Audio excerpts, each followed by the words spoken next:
But Steve Cohen finally opened the checkbook and brought in a extremely solid relief pitcher. And I think this is good. This is good things are coming. People are paying attention now, and I think Sandy Alderson got this one right. This is going to be a guy that's going to be a back end of the bullpen guy. He's going to throw it about 96 miles an hour.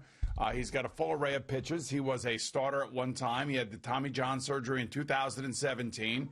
He was a good pitcher for the Twins, and I think it's a really, really good, solid, 2-year, $15 million signing is exactly the type of thing that this team needs. It's not just about the big splashes. You got to have other guys that are going to make a difference, too. Now they got to tender most likely Steven Matz, maybe Gazelman, and, who knows if they're done tweaking with the bullpen or not, but it's a good, solid signing. So it's a good sign for all of us as Met fans, but it's only the appetizer. This is just the appetizer. This is the basket of bread. Right, exactly. This isn't even the appetizer. Right, we're getting there, boys and girls. So I'm pretty happy about this. When I saw this yesterday, I was watching on Twitter. He was like, I thought Trevor Bauer. And it may just turn out to be the year of the Trevors. If Trevor Bauer does sign with the Mets and Trevor Lawrence ends up with the Jets, and we could have 3 different Trevors around here. I saw somebody actually put out on Twitter the 3 Trevors as opposed to the 3 tenors, and put them all in their outfits and everything else like that. So who are the 3 tenors? Can you name them all? Pavarotti. All right, Pavarotti was one. Next. Placido Domingo was another. Does anybody have the 3rd? Al. Anybody? Eddie? I don't remember. We named the 2. Someone else has got to come up with the 3rd. The 3 tenors. What a reference. Just Google it. Yes. Who was the 3rd frigate? It wasn't Andrea Bocelli. He came later, the blind opera singer. I don't believe he was a part of the 3 tenors. You know what? This is culturizing right now. Yeah, right, exactly. The 3 T's. That's a reference that probably 80% of our audience has no idea who the hell the 3 tenors are. Jose Carreras. Jose Carreras. How could we forget Carreras? Come on. What a way to start today. We forgot Carreras. That's not good. But anyway, so maybe there will be 3 Trevors here in New York playing for our respective teams, the Mets and the Jets. It's a good start. Like I said, it's a solid foundational start. It's an ad. It's a solid ad. And I don't think anybody anywhere would dispute that. I haven't seen 1 ounce of criticism in regards to this signing. It's the bolstering of the bullpen, Boomer, as they say.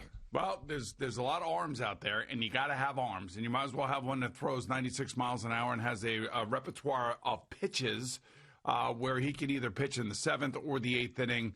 As Edwin Diaz is going to open up as the closer again. So Edwin had a little bit of a bounce-back year this year, and hopefully he'll be even better next year. But right now, this is what I would consider a very smart kind of addition that when all the other stuff starts happening, this will kind of fall under the radar. And then when the season starts, this guy is going to be in some high-leverage situations, and he's going to end up having to set up, either the setup man or he will become the setup man himself, which also means most likely that Seth Lugo goes and stays in the starting rotation. Can I throw a hypothetical at you there, Boomer? I love hypotheticals. I didn't know if you were a hypothetical guy or you didn't like hypotheticals. I don't mind hypotheticals as long as they're realistic. All right. Well, I don't know how realistic this is. Well, it is kind of realistic. Let's say that Steve Cohen had not bought the team, all right, and it was still the Wilpons. And the Wilpons brought back Sandy, and they got rid of Brody Van Wagenen, and everything else was the same, except that Steve Cohen wasn't the owner. And the Mets were out there operating without a general manager, and it was just, hey, whatever the hell, we'll bring this guy in, maybe we'll bring that guy in. Would we be crushing the Mets because it was the Wilpons for not doing business with a general manager and then having Sandy do it, who said he didn't really want to do it? But he can do it. I know, but I'm just saying, we're kind of... Yeah, but the thing about it is, G, you got to understand something. Sandy Alderson comes with a wealth of experience. It's one of the reasons why Steve Cohen wants him. And I know, the hypothetical goes back to the Wilpons doing this without a general manager, and it's almost by under that ownership, it may feel like it's a little bit scattered. I still think right now, because it's Sandy Alderson doing the picking and he's using the baseball people that he knows that were left behind after he left. Sure. I'm good with it, man. I totally get it. And I want to, and the thing also, too, is you want to find the right fit for the front office. That's the most important thing. At the end of the day, when all of this stuff, settles and the dust settles and all the nonsense settles and the Twitter and the social media and the free agents land wherever they land, then if you can't get a general manager now, you can still fall back on Sandy Alderson. That's the brilliance of bringing him back. That's why I'm okay with all of this. I know that a lot of the baseball writers are, lambasting the Mets right now because they don't have the general manager in place because it doesn't meet their timelines and all that other stuff. But what they tend to forget is that you have a guy that is so deep and has such a wealth of experience that he's not going to be, telling Steve Cohen, the wrong thing or bringing in the wrong players. No, I think this is a sign of that. I trust Sandy. I think this is a sign of that. Yeah, I trust Sandy. What I don't like about it is that they went in with a plan. Guns a-blazing. No, but they went in with a big plan. Yeah. So, and I guess you can give them credit for adjusting on the fly and not having it hold them back. But their plan was to hire two people, a VP of baseball operations, which looks good on a business card, and a general manager. Then they scrap that plan. Then we're just going to hire a general manager. And so far, that's not going so well. It's not. It's not going well. I understand that, but the thing so is, now it's just going to be Sandy Alderson and Steve Cohen's traveling circus. That's what it is. No, it's not a traveling circus at all. And that's the last thing. When I think of Sandy Alderson, I don't think of traveling circus.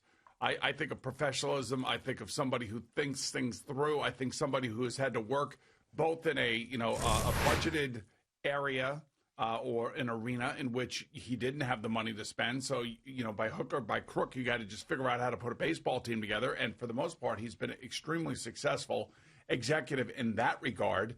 Now he has the money. Now he has the resources. And, that with that comes a ton of pressure. And I always tell you, the pressure part of it is the privilege. Yeah, for whoever. Garrett Cole stole that line and used it in his opening press conference as a Yankee. Whoever has, the acumen and the stones to come in here and become the general manager or the VP of baseball ops, whatever it is going to have to understand that there are going to be expectations. And not everybody wants that. Everybody, there's a level of comfort that people desire. They are happy with what they have. They don't want more. They feel like they've reached a certain, level with wherever they are, and they're happy with it. If you got this job, this job would be a high profile, in your face, pressure every single day. And if you got it right, much like we always talk about the Knicks, whoever is making the decisions over there, if you get it right, you're going to be etched in stone forever as one of the great executives for the local team. So they're trying to find the right guy. They have the right guy right now, and I trust everything that he's doing. So why not just keep him doing everything at this point? Because I do believe that the pressure part of it, as you talk about, is a repellent to some candidates. Yes. But I also think that guys say, all right, Sandy's there. Sandy's done this before for that team. They're already out there making signings. I'm going to come in, make a lateral move from where I'm at to do exactly what? That would be the thing that I would be afraid of. Like, let's say, the pressure part of it, anybody who doesn't want to be a part of that thing, like I always hated when you'd hear college basketball coaches like, I don't want to go to UCLA. I'm happy here at Eastern Schmucko State where we can go to the tournament. Like, I hated that. Hey, I don't want to take the Mets. I'm happy with the Twins. Like, I don't like that. Right? That's what I'm saying. You don't want I always that guy. criticize those guys. But if I'm one of these general managers, what I would be afraid of is not being able to do what I wanted to do. That would be the thing. Like, hold on. You're going to hire me. Theo Epstein's out there dangling maybe. Well, that's a part of it. That's definitely a part of it. And Sandy's already making moves, and Sandy's been the general manager of this team before, and he's back, and he's sort of acting as the VP of baseball operations. You're going to bring me in and to do what? All right. Okay. Get the Starbucks in the morning? No. We've been in the Steve Cohen era for just a month already. Yeah. All right? Just a month. It's a month. Yeah. And I want to see them starting to spend some money, and we're starting to see that. He hired Sandy Alderson for a reason. The reason he hired him is, number one, he wanted to get okayed by the rest of the owners, and by hiring somebody like Sandy, I think that quells any of the fears that other owners may have, that here comes in this guy and he's going to just be a crazed man. He's going to be signing everybody to all these crazy contracts. That's not going to happen. They'll get the right contracts. And as you said yesterday, and I think you pointed it out because I was getting a little antsy. Yeah, for sure. You were saying, in due time, due time. They'll get there. Right. So I'm telling you right now, in due time, they'll get there. But I like this signing, and I like the fact that, it is Sandy Alderson, and he is running the show. By the way, Sandy just came through a bout of cancer. Sandy is 73 years old. He looks great. He doesn't want to do this forever. Right. He doesn't look like he's 73 years old. So he is going to be a placeholder. I don't even want to call him that, but I think that's really what he is right now. I think that's what he wants. Well, okay. And then he will find the right guy that will come and run this team. So I do trust in him. I really do. I do, too. I just, at this point, let him run the whole thing. So you got two options. One is you hire a guy who is a younger guy, who isn't a general manager right now for another team. So it's not a lateral move. How about one of the guys he has on his staff now? That too.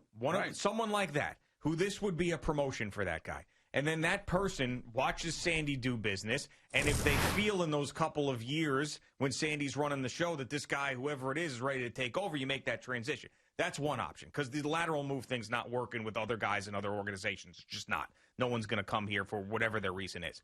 Well, the other option is that Sandy keeps this thing together for a year.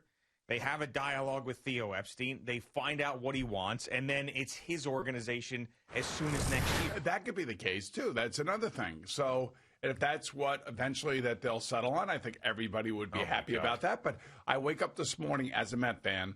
I see that they signed Trevor May. They spent $15 million on him for 2 years, and he's going to be a back-end bullpen arm. I like it. I like it because if Sandy thinks that this is a guy that's going to help our team and he's going to make us a better team, and I trust Sandy's judgment. I really do. I don't know what else to tell you. So I would say trying to arrange a marriage or a shotgun marriage just because some guy's got some name and he's had some success somewhere else, maybe in a small market city, this is not for everybody. But it is for Sandy, and he'll handle it, and he'll control the narrative, and he'll be fine. So I do think, from a professional standpoint, sometimes the decisions that you decide against or don't make are the better of the decisions that you could have made. Meaning that, he probably has 6 or 7 guys on his list that he wanted to interview, and all those guys came in, he interviewed them, and maybe he did offer it to somebody. We don't know that yet. If he didn't, he has a reason for that. And maybe that reason is, you know what, I could just feel like this guy's not going to be right for this job. And if he doesn't hire somebody, then that's a good decision. If he feels that person would not fit in here. Like you and I were talking about the Knicks. We were saying, man, I hope to God they don't sign Carmelo Anthony. Sure. Yeah. And they really wanted him. It's so Carmelo did them a huge favor by going back out to Portland. And because you know how that would have been criticized here. And we would have been leading that criticism because that's not what I want to see as a Knicks fan. I'd rather see the guys that they have right now and see what they can do. Yeah, I'd rather have them win 3 games the entire year and get the number 1 draft pick. Well, but at least I want it's harder now. But yeah, but I want to see exactly what they have with this young group of players. I know it's not going to be a playoff team. I know it's not going to be a championship team. I know that Brooklyn has all the star power and everything else, and Kevin Durant is back and all that other stuff. I can deal with that. I'd much rather deal with that than a team that wins 20 games and has aging superstars and eating up $50 million. NBA purgatory. It's the worst place to be in pro sports. But they're not, they're set up for the future is what they are. And we have to be patient as fans. Like I was saying with the New York Rangers. Now, we caught 2 breaks with the Rangers. And hopefully both of these breaks will turn out to be great players. We got the number 2 pick in Capo Caco 2 years ago. And we got the number 1 pick this year. In Alexis Lafreniere. So if these 2 guys turn out to be as good as we drafted and as lucky as we got to get them, then those guys can be foundational players along with our goaltending, and we'll have a great run with these kids. Now that's what it's going to take for the Knicks. The Knicks are going to need a major break at the top of the draft next year.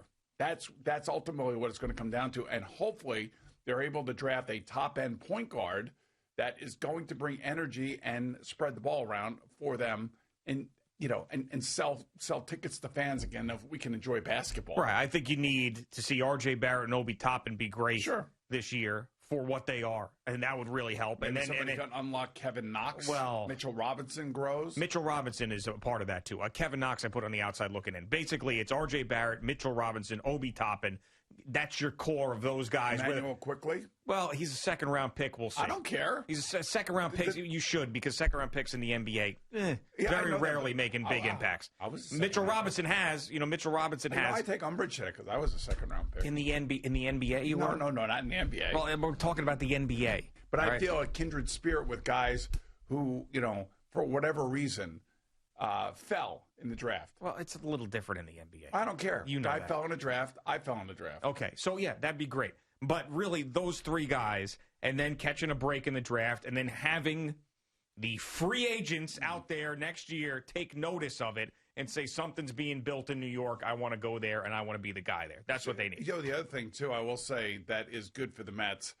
You obviously see the players speaking out and talking about how excited they are that there is new ownership.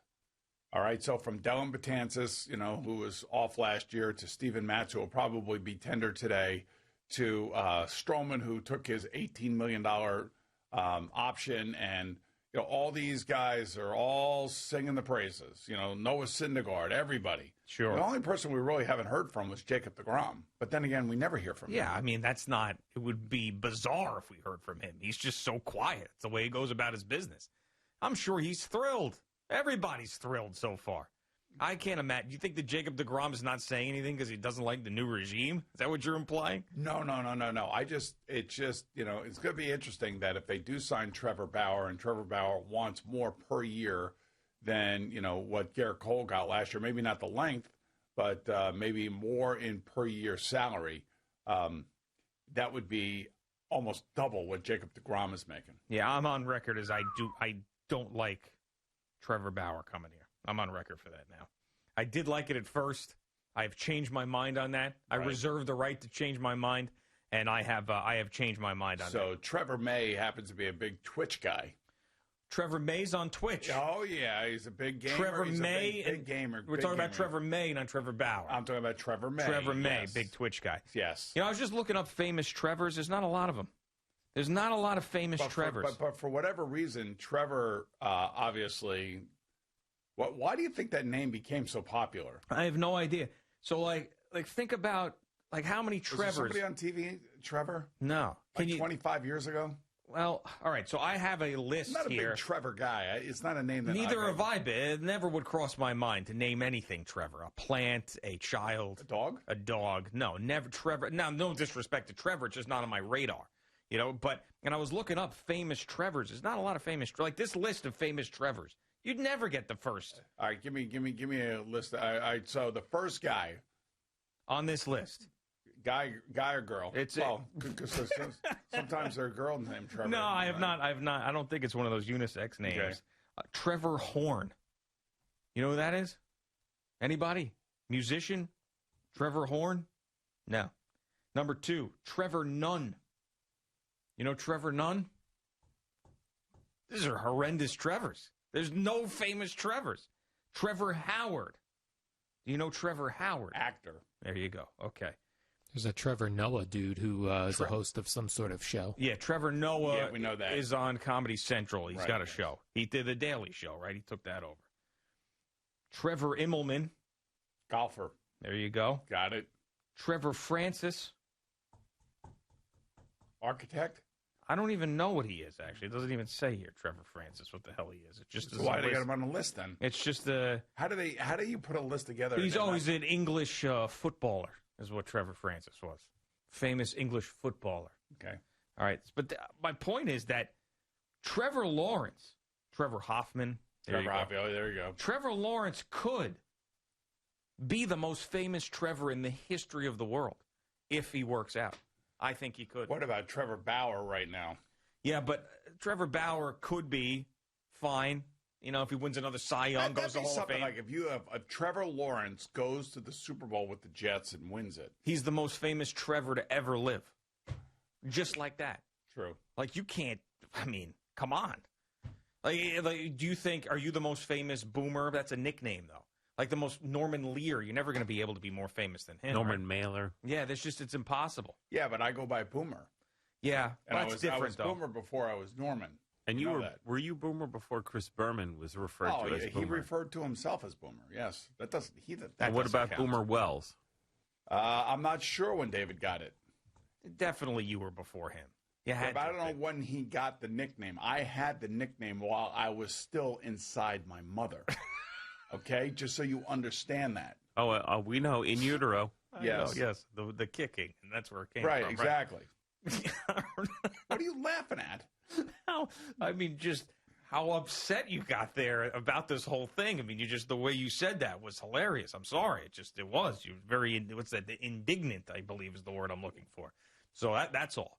But think about that. Trevor Lawrence. That's what I'd be telling Trevor Lawrence if I were someone advising him. You go to the Jets and you have success there and win a Super Bowl. You will be the most famous Trevor to have ever lived in the history of the human race. And I think Boomer is the most famous Boomer. I think so, too, actually. Not the most famous Norman, but the most famous Boomer. Okay. That's fair. I believe he's the most famous Boomer. But he can't. It's impossible for And him who to did be. the people at the Wasabra choose?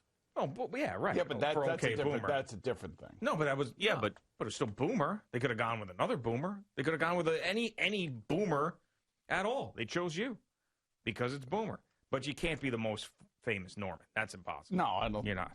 You're not. That's Norman very, very Rockwell. hard to do. Yeah, it's just there's too many. He might be the most famous Norman Julius. Fair, but now we're just moving the goalposts. We're making stuff up. Yeah. But not as famous as Orange Julius. That is very true. Yeah, that's right, Al. Thank you. So, but for Trevor Lawrence, there is no doubt that he could be the most famous Trevor ever to live. And right now, Trevor Bauer's got a shot there too. But Trevor Hoffman is going to be tough. He's not even the most famous Trevor to have played baseball yet. But Trevor Hoffman, he probably has it. But Trevor Lawrence could be the dude. He could be the guy. Trevor. There's no other famous Trevors. Is Hoffman in the Hall of Fame? I believe so. I don't know. All our listeners over 85 right now are screaming. Just Google it. Trevor Hoffman. The thing is, when you Google, he's in there. When you Google 2018 list of famous boomers, what you get is people born as boomers. baby Yes. boomers. Yeah. And that is a big list. Right.